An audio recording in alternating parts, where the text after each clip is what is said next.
Hey guys, I'm going to be off camera for this because I'm still in my pajamas, but I'm experimenting with something and I wanted to share it with you guys just in case it inspires you as well. This is Press and Seal. This is my grandson who's going to be born any day now. Um, this is the quilt I've made for him. I designed it. It's the Irish chain quilt. We've talked about it in several videos. It's on the long arm, and I decided I would try to do some ruler work with it because I've got this Irish chain in here that I really don't want to just put an edge to edge over. I want to underscore that there's a chain. So I thought I'll experiment. I have this ruler that I don't know why I bought it. I just did. Um, and Anyways, so I did. I just had a thought that I put this little clip on backwards. I just now realized that. I put it on the sticky side.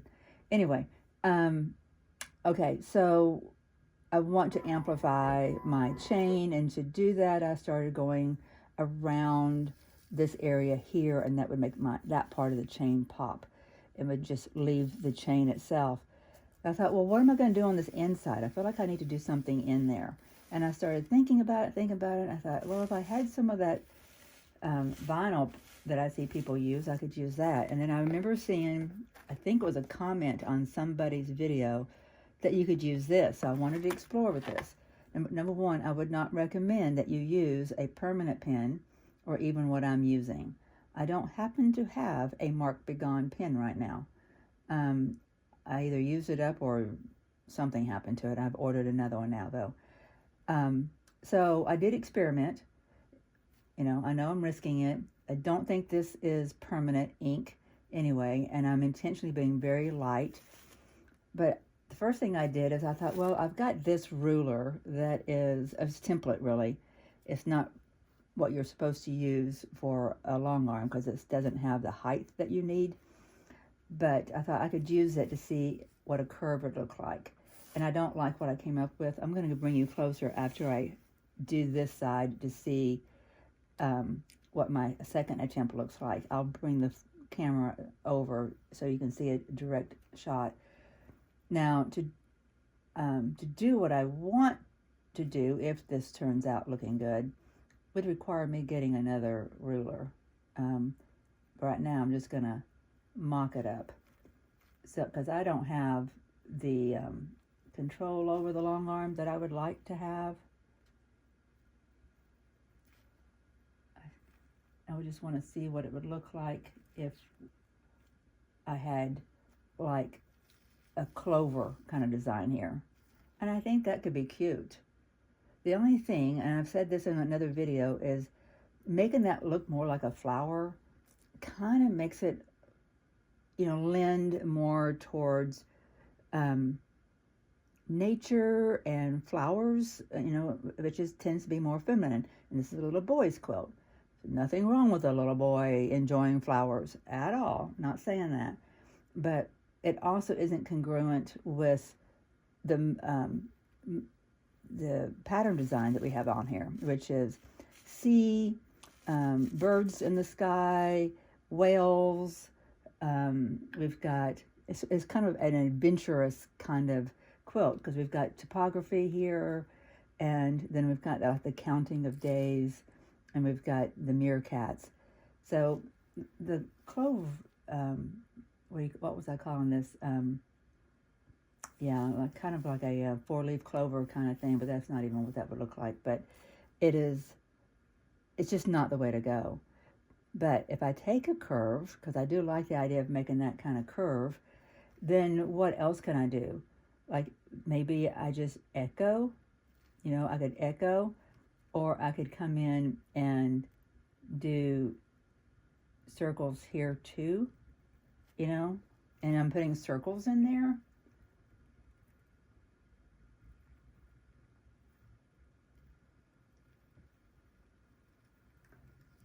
And there's a circle here too. I don't know. But that's why this is great, right? This is really awesome. I can just peel it right up. It's inexpensive. I just put circles in here. Do we like that? So that's one idea. And then let me see if you can even see that from here. Yeah, you can kind of see it. See if I can zoom you in. Oh, there you go. All right, so that's one idea. And all I got to do to experiment with another idea is do that. And I'm not going to make it perfect right now. I know we've got some overlap. But another thought I had was having like some kind of design in here that, let me think this through real quickly here, that does this, you know, it uses this, it's not a good drawing, but it's some kind of serpentine.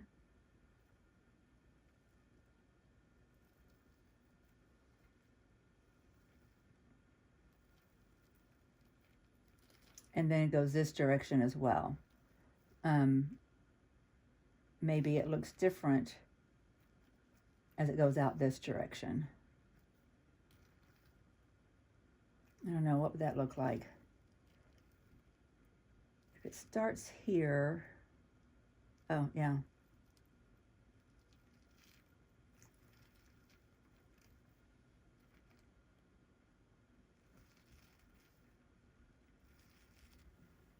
I kind of like that. Oh, I like that a lot, actually. Maybe that's the way to go. You know, and then the next question is, if I get my Mark Be Gone pen in the mail tomorrow from Amazon, don't you love Amazon Prime? Then I would mark it and see if I can have the control. Maybe I practice on that today to see if I would have the control. If I mark out a design, how well I can follow it freehand style. I do like that design. I think that would look great in there, actually. I think I like that a lot. And then if not, then if I got another one of these rulers, what would that look like? You know, could I use a different ruler template that has curves on it to make that? This is too small of a radius here, but that's an idea. But the concept is, I just wanted to share with you the idea of using press and seal. I do like that. Can you see it? Yeah, you can see it. I think that would fill that space really well. It's just kind of an abstract design that's kind of consistent with the squares, and then the, what do we call these? The,